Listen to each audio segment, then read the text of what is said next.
How to tie a full blood knot. This knot can be used to tie on a hook or any small tackle.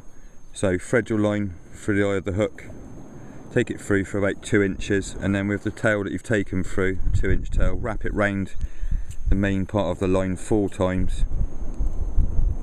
Okay, and you'll find that you've made a little loop next to the eye of the hook, just there, between my forefinger and thumb. Put the tail of the line up through there, and then you'll create a second loop.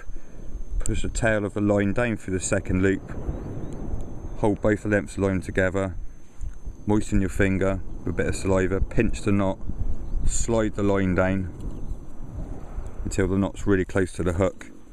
Wrap it round your fingers a couple of times, and then with your nail just push that knot down to the eye of the hook and pull it tight and secure. And always check your knots before you use them. That's the full blood knot. So through the eye of the hook, round the line 4 times, through the first loop, up through the second loop.